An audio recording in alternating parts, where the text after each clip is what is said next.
Bi Aitor daude nire zain. Baionan dago Aitor Serbier, bertsolari azkaindarra. Bere etxeko hizkuntza frantsesa da, eta ikastolan jaso zituen euskara eta bertsozaletasuna txikitan. Igeldon berriz, Aitor mendiluzerekin jarri dut hitzordua. Bere ama burgoskoa izanik, elebitasunean bizi izan dira etxean. Ea zer kontatzen didaten. Eskerrik asko, elkarrizketara etortzeagatik. Zuei. Eta lehenik eta behin galdetu nahiko nizuke, zure etxean zein izan da zure hizkuntza egoera? Lehen dikotomikoa. Guk amarekin gazteleraz egiten genuen, egiten dugu. Aita zenarekin euskeraz egiten genuen. Amak etzigun uzten seniden artean gazteleraz egiten, orduan euskeraz egiteko esaten zigun. Baina, klaro, mailan denak ondenean, bitara. Orduan, aldertatik nahiko kuriosoa, behar bada. Kuriosoa, ohikoa ere bai etxe askotan, ezta, baina kuriosoa. Baina egia baita ere, ama oso euskaltzalea izan dela beti, eta orduan berak asko bultza gaituela euskeraz egitera, ez? Orduan guretzat, nizan nuke gure ama hizkuntza gaztelera da, baina gure etxeko hizkuntza euskera izan da beti. Gure etxean beti frantsesez egin izan da, beraz frantsesa dut ama hizkuntza, eta hala ere azpimarratu 2 urterekin hasi nintzela ikastolan, eta alde horretatik kontraesan euskaldun zahartzat jo izan gala nire burua hainitzetan. Eta nola bertsozaletu zinen? Uste dut nire nire prozesu hori nahiko naturala izan zela edo ugari bezala 8 urterekin hasi nintzen bertso eskolan, bitxia balin bada ere gurasoek aholkatuta. Erdaldunak izan arren bazukaten bertsolaritzaren berri, eta erdi kasualitateez gure ikastolan bertso eskola ireki zuten, probatzea erabaki nuen eta behin 6 hilabete eginda aitari argitarbi adierazi nion jarraitu nahi nuela eta gaur arte. Eta nola hartu zuten zure gurasoek zure bertsolari izaera edo gogoa?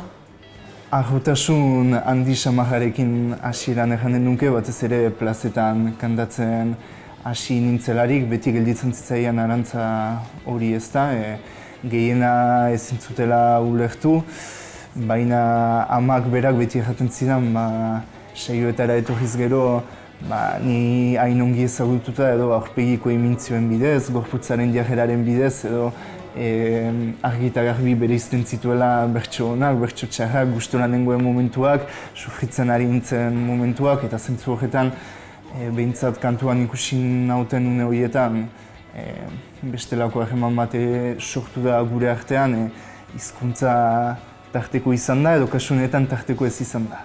Bertsozaletu nik esango nuke gure etxean aita zanak beti izan zuela afizioa, ez da? Eta nik txikitatik oroitzen dut, herriko jaietan edo bertso saio bat edo beste. Baina ez genuen aparteko harremanik izan bertsoarekin, harik eta eskolan ezagutu genuen arte, lantzen hasi ginen arte zertxo bait, ez da? Akorduan daukat, eskolan bertsoak landu eta zerbait ezagunak, gertukoa bezala, baina ez aparteko loturarik ere. Eta etxera joan, eta gustoko gauza nuela esaten hasi, eta aipatzen eta bat eta beste, eta gure amak zeruak eta lurrak mugitu zituen. Bertso eskola bat bazela jakin zuen arte, eta Hernanira eraman ninduen eskutik helduta. Proba izu, bertso eskola zer den, eta beraz, amak berak ez jakinik ere, berak eraman ninduen bertso eskolara bai. Sumatu duzu inoiz erreakzioren bat zure inguruan, zure gurasoak erdaldunak direla azaldu duzunean? Argidurazko erreakzioat gehien bat Hego Euskal Herrian sumatu izan dudala erranen nuke. Egia da Ipar Euskal Herrian gure ingurunean nahiko errealitate ohikoa dela edo, bai gure ikastolako belaunaldietan, baita bertso eskoletan ere, asko izan gara gurasoak euskaldunak ez genituenak, baina Hego Euskal Herrian halako miresmen eta argiduraren arteko sentipen bat sortziteken batzutan, nire ustez daukagun bertsolariaren ohiko irudiari lotuta ez. Ez dakit, saioen bukaeran bat zile oso gazte sariketetan kanatzen hasi ginelarik eta gurasoak gure bia etortzen zirelarik horrek une bereziak sortzen zituen antolatzaileekin eta argidura batez ere. Gaztetxotan, lehenengo saioetan eta jendeak aurpegira esaten zizu, etzea inoiz bertsolari izango. Erdalduna izan da, ezin dezu bersotan aritu, nik hori entzun da nago.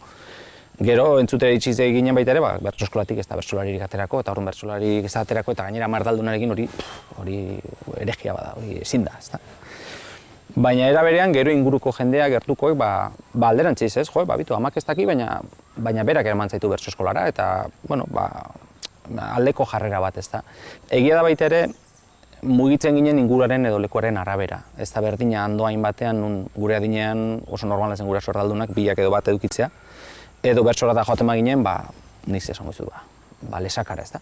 Han ere egongo ziren, horrelakoak. Baina nolabait askoz ere giro euskaldunagoa, trinkoagoa zen, eta orduan normalagoa zen, eta behar bada gainera orduan entzulea orain baino, bataz beste zaharragoa ere izaten zen, kasu askotan, orduan are gehiago olako mitoak eta olako gauzak. Bai, iruditzen zaite jarrera horiek badirela bertsolariaz dugun irudi hegemonikoaren erakusgarri eta nahi gabe pertsona horiek aritu izan dira ziurrenik modu inkontzientean azpimarratzen gu ez ginela ohiko kategoria horren barnean sartzen, gure hizkuntza ibilbidearengatik, gure diatorriarengatik, baina nik aitortuko nuke ez dudala hizkuntzarekin harreman gatazkatsurik edo traumatikorik izan, eta hori bertso mundura ekarrita, ez dela deserosotasuna sortu didan gai bat.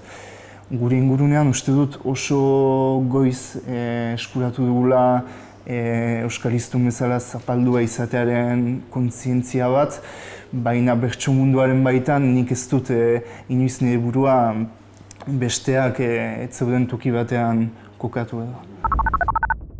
Beharbada bertsolari hiztun berri berri horri exigitzen zaiola bai hizkuntzarekiko ideal bat, hizkuntzarekiko diskurtso bat, gai izan behar du ondo hitz egiteko, ez? Hor exigentzia hori dago.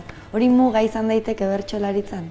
Egia da berez bertsotan hizkuntza ahalik eta ongien menderatzea beharrezkoa dela, eta horrek ahmak eskintzen dizkizula zure bertsokera garatu ahal izateko, baina horretan kokatuko nuke euskalkien eta batuaren inguruan gehien bat dagoen eztabaida hori ez da.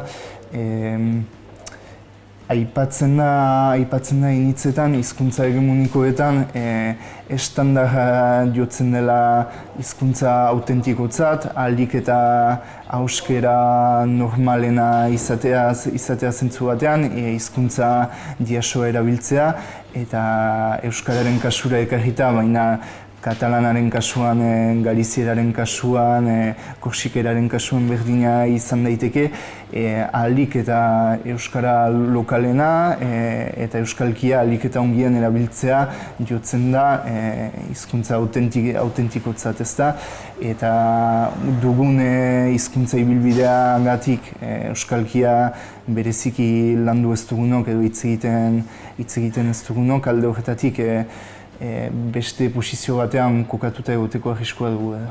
Posizio hori zer da ikuslearen begietara hobea edo ez? Nuke orokorkeriarik bota nahi, baina uste dut publikoaren zati handi batek oraindik ere bertsolari ideala naturaltzat jotzen den hizkera horrekin lotzen duela, eta hizketan aliko baritz bezala bertsotan egiten duen bertsolariarekin, baina kontua da bertsolarietako askok hizketan ere eta gure lagun artean ere batu antzeko bat egiten dugula. Uste euskaldungoaren zati batek bertsolaritza oso gauza tradizional, oso gauza folkloriko izatearekin bat ere lotu duela hori, ezta. Seme edo alaba dantzari bat izatea zen ohore bat, euskalduntasunaren beste ikur bat gehiago etxean, ezta. Eta bertsolariari ere eskatu izan zaio hori, ezta. Ez bakarrik euskalduna izan eta euskaldun puruaren lehen esaten genuen adibide hori, gainera saldu izu hori eta izu horren propaganda zoazen leku guztietan eta salbazazu Euskal Herria erdalduntzetik, ezta. Pixkat, hola, esageratuta esan da.